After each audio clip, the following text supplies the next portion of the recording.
A la mañana siguiente, ¿eh?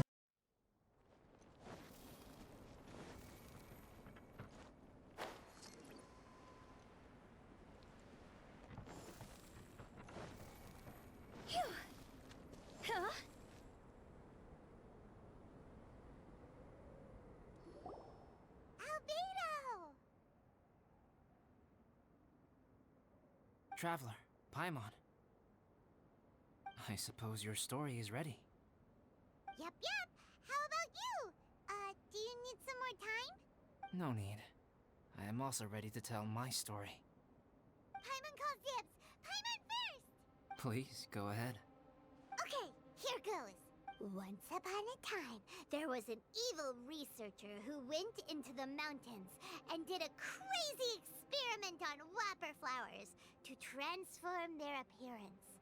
After a lot of pain and suffering, the whopper flowers, to whoever spoke to them, they would ask some questions such as, "Who am I? Who are you?" If the bypasser got the wrong answer, the last sound they'd make would... Oh, truly frightening. What the... You two aren't scared at all! Don't go nitpicking, okay? If you didn't like the story, go write your own!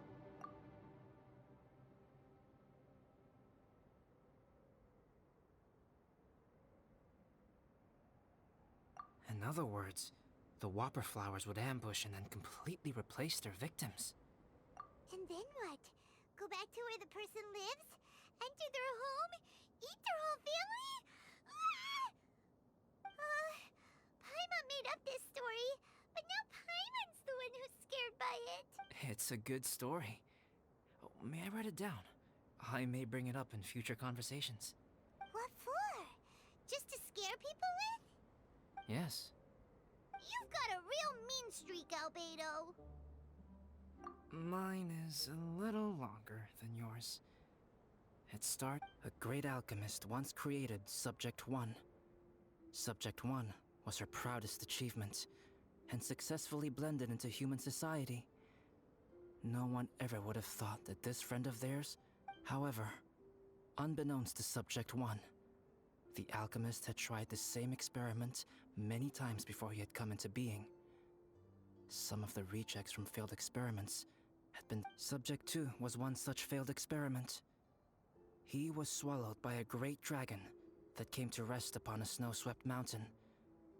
Many years later, he was resurrected. He saw all kinds of people on the mountain, including Subject 1, who had somehow miraculously blended in among them.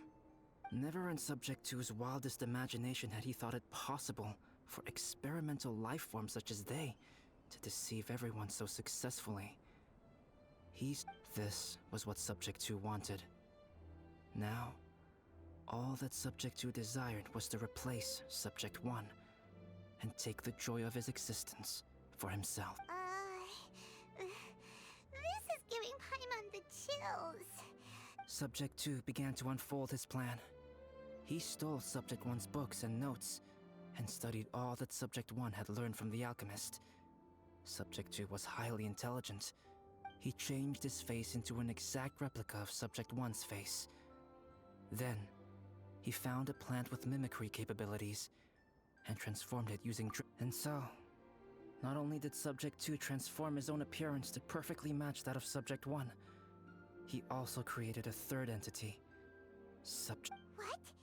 There's 3 of them now? But Subject 2 wanted to become a perfected human. So, he erased a mark on both his and Subject 3's necks. For these marks were symbols. In my view, it was probably a subconscious act, an instinct. He so desperately craved to become a perfect human being that he forgot something. Subject 2's plan was meticulously crafted. Subject 3 would draw Subject 1's attention.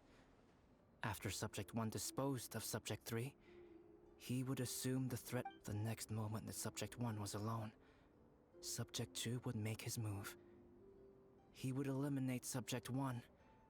He would secretly replace the Subject 1 of everyone's memories and inherit his identity residence, clothing. People would have no idea that the individual they knew had become somebody else from one day to the next. But just before Subject 2 could carry out his plan, a unique stranger entered the mix. Subject 2 tried to make contact with this person, but found that they could somehow sense he was different. What's wrong? Are you scared? What happened then? What happened to the stranger? He became a new stage in Subject 2's plan. One more person that Subject 2 had to dispose of. It's as if there were 3 identical roses in a garden. Only one of the 3 was a fine specimen, while the other 2 were defective specimens that bore. In all the world, only the gardener who tended to them could tell which was the good specimen. People do not like poisonous plants. Only a perfect rose can fetch a high price. If the inferior specimens wanted to conceal the fact of their worthlessness, this is exactly what Subject 2 was thinking. So, he hid in the shadows and waited patiently.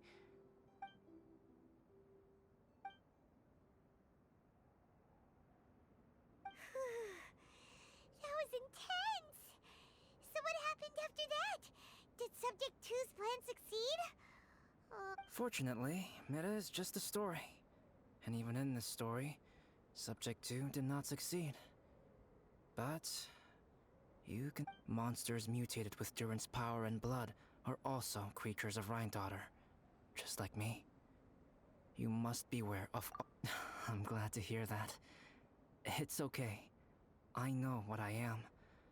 You and I are both. The only thing is that sometimes, when I think about how mighty the power of alchemy is, as beings who set foot in this world, how arrogant are we in desiring to control our destiny, and in desiring to create? Is creation an arrogant act, traveler? If not, why do we call the ones that created us and control us gods? If it is, then what qualifies us to call ourselves creators? How far must we take our reverence and respect? And what purpose? Nothing special. Whenever I think about it, I feel a twinge of grief. Poor Albedo. Hello? Traveler? Are you here? Hey, is that Amber? Thought we might find you here.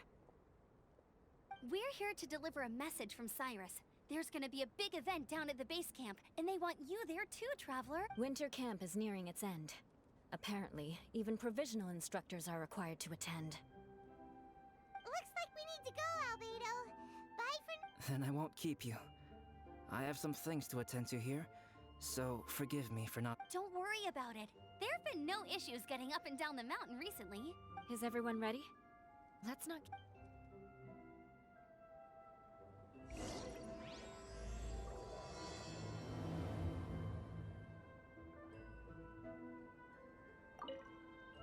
Go ahead. Mucho, mucho más tarde.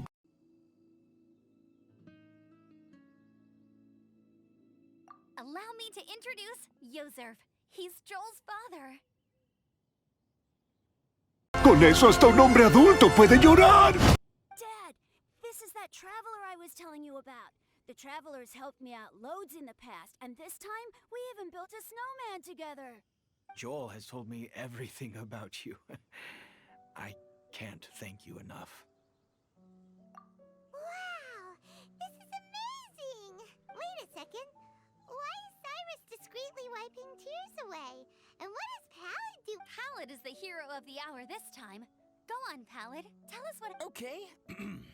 The weather was fine on that fateful day, and I had a feeling that Lady Luck was smiling down on me. So I trusted my gut and set off to explore somewhere new, somewhere dangerous. Because where there is great danger, there is also great treasure. Why does this sound so hard to... But I had only been away from the group for a short while. I fell down a slope and just started rolling. Uh-oh. Did my bad luck rub off on him when we ran into each other on the mountain? The place I fell to was somewhere I didn't recognize, and I'd sustained a few injuries. I remember thinking to myself, this is the worst luck I've ever had in my... Then I met Yoserv. He'd heard the sound of me falling and came out to see what was going on. Huh? Wow!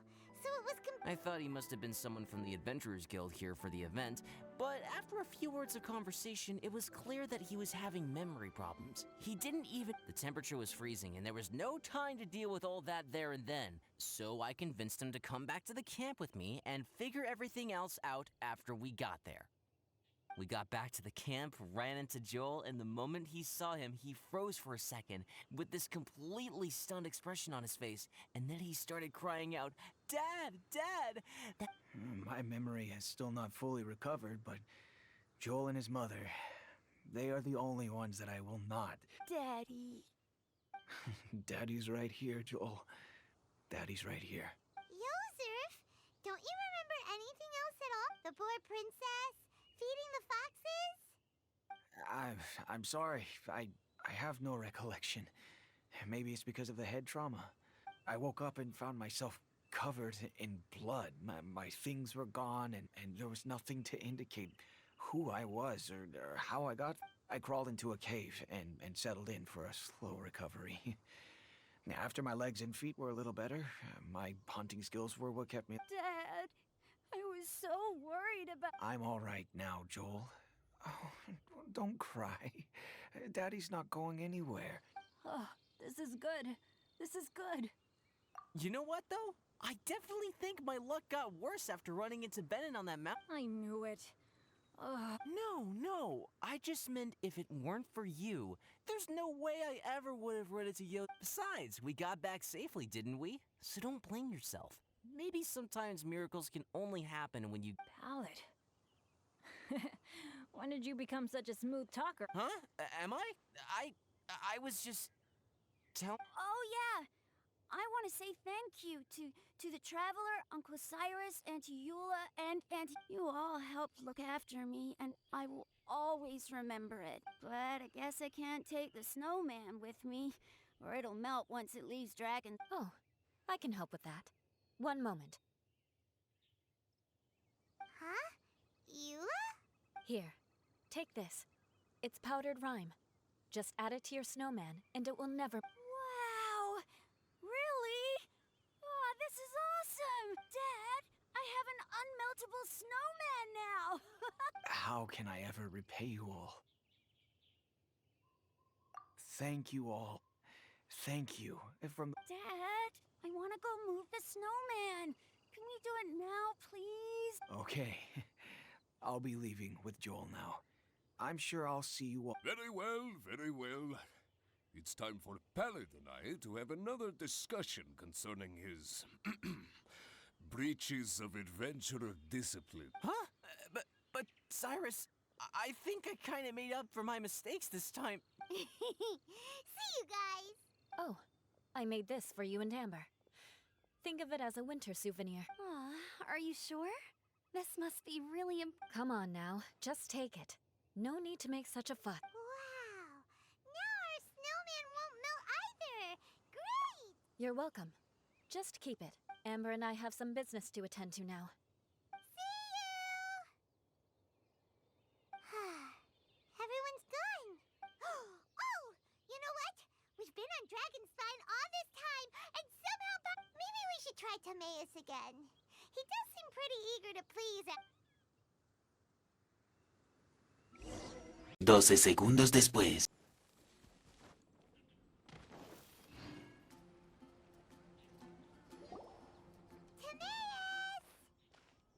Traveler and Paimon, what can I do for you? Wait a minute. You've got that mischievous look on your face. Timaeus, will you help us?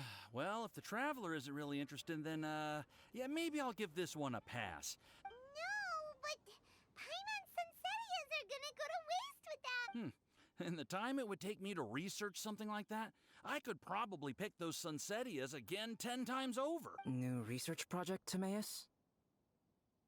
We meet again. Oh, Albedo, thank goodness. So the situation is, Paimon wants a machine that can turn fruit into juice and keep the juice fresh. I mean, Majorly important, that's what it is. If you can manage to invent this, we'll never have to worry about fruit going bad ever again. that's impossible.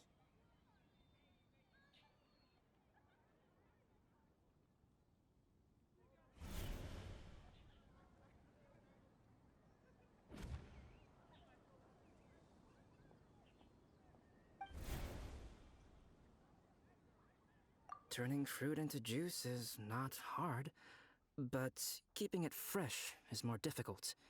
But if you simply want to keep the fruit from rotting, there are many ways to achieve this. Right, Traveler?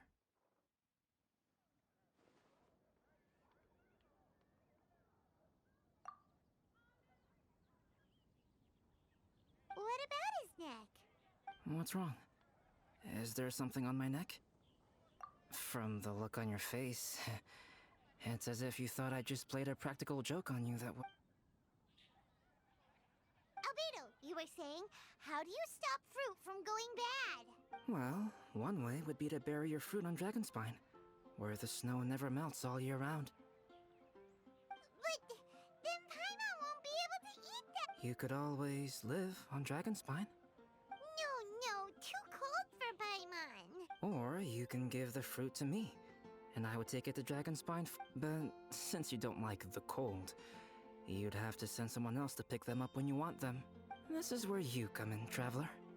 Suddenly sounds a lot more feasible with other people doing all the work. Oh, Fruit buried on Dragonspine will stay fresh for much longer. However, it is also possible that the fruit will sprout. Who knows? Maybe the next time you visit, it will have grown into an orchard. You can water the trees, add fertilizer. no way! Then Paimon will have to be a gardener. That's not the goal here. Oh? Well, I don't think being a gardener is so bad.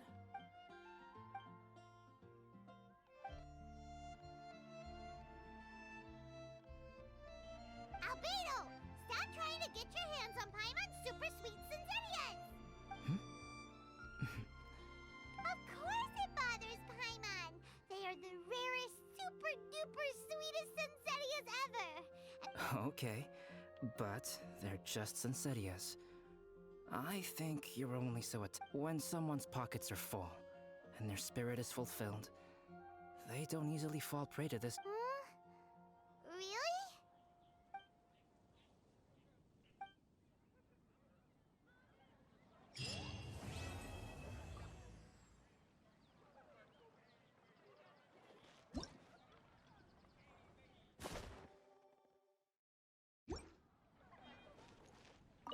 Dragonspine is too cold for. If, one day, Dragonspine did become home to.